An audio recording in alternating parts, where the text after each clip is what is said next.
मित्रांनो, आज आपण बघणार आहोत गाठाळ सरांच्या पुस्तकातील इतिहासाच्या पुस्तकातील प्रश्न आणि उत्तरे. चला तर मग बघूया. महात्मा फुलेंच्या ब्राह्मणांचे कसब या ग्रंथास प्रस्तावना टिंबटिंब यांनी दिली. बाबा पदमजी. सत्यवादी व कुटुंबमित्र चे संपादन कोणी केले? बाबा पदमजी. सन 1882 मध्ये पुण्यात फिमेल हायस्कूलच्या स्थापनेत टिंबटिंब यांचा सहभाग होता. न्यायमूर्ती महादेव गोविंद रानडे. 14 प्रश्न आहे. 31 डिसेंबर 1867 रोजी प्रार्थना समाजाची स्थापना टिंबटिंब यांच्या घरी झाली. डॉक्टर आत्माराम पांडुरंग तर्खडकर. 5वा प्रश्न आहे. वेद, शास्त्र, पुराणे यांच्या आधारे विधवा विवाह शास्त्राचा आधार असल्याचे टिंबटिंब यांनी स्पष्ट केले. न्यायमूर्ती महादेव गोविंद रानडे. प्रश्न 6वा. हितवादीमध्ये टिंबटिंब यांनी लेखन केले. गोपाळकृष्ण गोखले. प्रश्न 7वा. सन 1890 मध्ये देशाच्या औद्योगिक विकासासाठी टिंबटिंब यांनी औद्योगिक परिषदेचे आयोजन केले होते. न्यायमूर्ती महादेव गोविंद रानडे.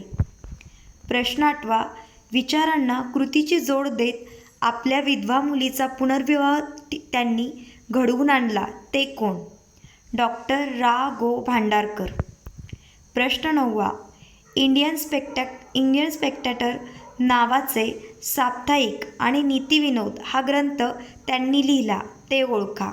बेहरामजी मलबारी. 10.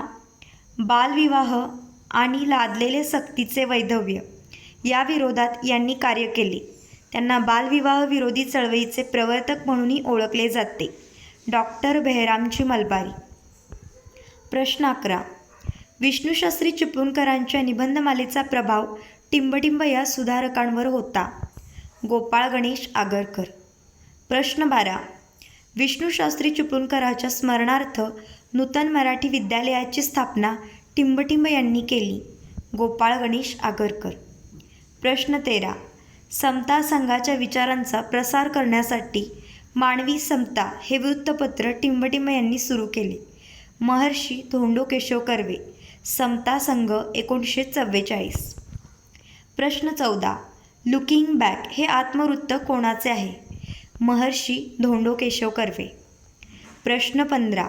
माझी साक्ष हे आत्मवृत्त कोणाचे आहे? पंडिता रमाबाई. प्रश्न 16. स्त्री धर्मनीती व उच्चवर्णीय हिंदू स्त्री याच्या लेखिका कोण आहेत? पंडिता रमाबाई. प्रश्न 17. सन 1904च्या सामाजिक परिषदेचे अध्यक्ष टिंबटिंब हे होते. सयाजीराव गायकवाड. प्रश्न 18. महात्मा फुलेंच्या शेतकऱ्याचा आसूड या पुस्तक प्रकाशनास टिंबटिंब यांनी मदत केली होती. सयाजीराव गायकवाड. प्रश्न 19. अमेरिकन युनिटेरियन असोसिएशनची शिष्यवृत्ती मिळवून टिंबटिंब हे ऑक्सफर्ड विद्यापीठात शिक्षणासाठी गेले. वीरा शिंदे. प्रश्न 20. माझ्या आठवणी व अनुभव हे आत्मचरित्र कोणाचे आहे?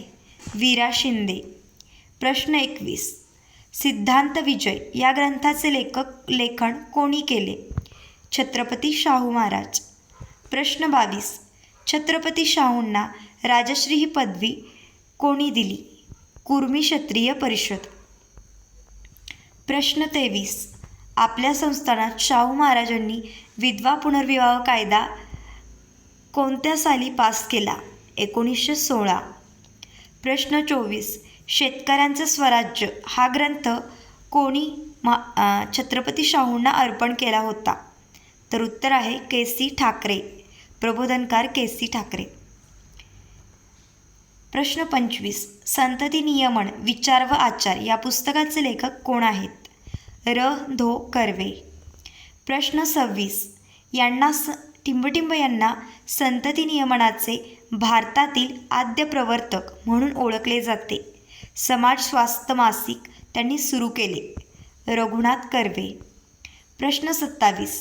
टिंबटिंब यांनी राष्ट्रभक्त समूह या गुप्त संघटनेची स्थापना 1899 मध्ये केली. विदा सावरकर. प्रश्न 28. जातिभेद निर्मूलनासाठी स्वातंत्र्यवीर सावरकरांनी रत्नागिरीत पतित पावन मंदिराची स्थापना केली. त्याच्या जीर्णोद्धारासाठी टिंबटिंब यांना निमंत्रित केले होते. डॉक्टर बाबासाहेब आंबेडकर. प्रश्न 29. स्वामी श्रद्धानंदांच्या स्मरणार्थ श्रद्धानंद हे साप्ताहिक टिंबटिंब यांनी सुरू केले. विदा सावरकर. प्रश्न 30. टिंबटिंब यांनी शालेय वयातच स्वदेशीचा फटका व स्वातंत्र्याचे स्त्रोत याची रचना केली. विदा सावरकर. प्रश्न 31. जात्युच्छोदक निबंध व विज्ञाननिष्ठ निबंध यांचे लेखन कोण? विदा सावरकर. प्रश्न 32. कमला आणि सप्तर्षी या काव्यांचे रचनाकार कोण? विदा सावरकर. प्रश्न 33. रयत शिक्षण संस्थेची स्थापना टिंबटिंब रोजी झाली. 5 ऑक्टोबर 1919. प्रश्न 34. कर्मवीर भाऊराव पाटलांनी वसतिगृहांचा खर्च भागवण्यासाठी टिंबटिंब ही योजना चालू केली. मुष्टीफंड योजना. प्रश्न 35. कर्मवीर ही पदवी भाऊरावांना जनतेच्या साक्षीने टिंबटिंब यांनी दिली. संत गाडगेबाबा. प्रश्न 36. माझी जीवनगाथा हे आत्मचरित्र कोणाचे आहे? के.सी. ठाकरे. प्रश्न 37. खरा ब्राह्मण या नाटकातून खरा ब्राह्मण कसा असावा हे सांगण्याचे काम कोणी केले? के.सी. ठाकरे. प्रश्न 38. लोकहितवादीचे पुनरुज्जीवन कोणी केले? के.सी. ठाकरे. प्रश्न 39. सन 1923 महाराष्ट्र धर्म मासिकाची सुरुवात कोणी केली? विनायक नरहरी भावे. 1924 वृत्तपत्र. प्रश्न 40.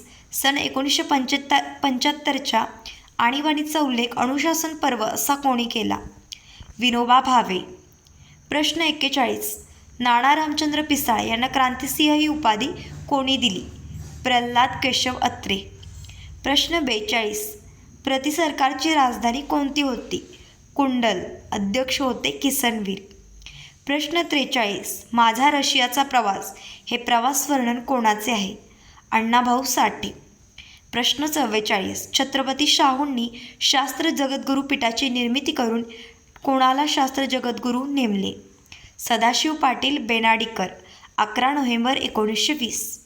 प्रश्न 45. छत्रपती शाहूंच्या राज्याभिषेक समयी टिंबटिंब हे उपस्थित होते. एप्रिल 1894. गोपाळ गणेश आगरकर, गोपाळकृष्ण गोखले, रा. गो. भांडारकर. प्रश्न 46. शाहूंवर टीका करणारा अग्रलेख वेदोक्ताचे खूळ टिंबटिंब या वृत्तपत्राने छापला होता. केसरी. लोकमान्य टिळक. प्रश्न 47. बालहत्या प्रतिबंधक गृहाच्या स्थापनेकरता व त्या कार्यात महात्मा फुलेंना कोणी मदत केली? लोकहितवादी भांडारकर, बाबा परमानंद, तात्या पडवळ. प्रश्न 48. शेतीमालाच्या विक्रीसाठी विक्री पेढी सुरू करण्याचे काम कोणी केले? महात्मा फुले. प्रश्न 49. सुखदायक राज्यप्रकरणी निबंध आणि भावार्थ सिंधूचे लेखन कोणी केले? विष्णुबुवा ब्रह्मचारी. थँक्यू. आजच्या दिवसासाठी आपण इतकं बघूया आणि नेक्स्ट लेक्चरला आपण राहिलेले क्वेश्चन बघूया. ओके, ठीक आहे. थँक्यू.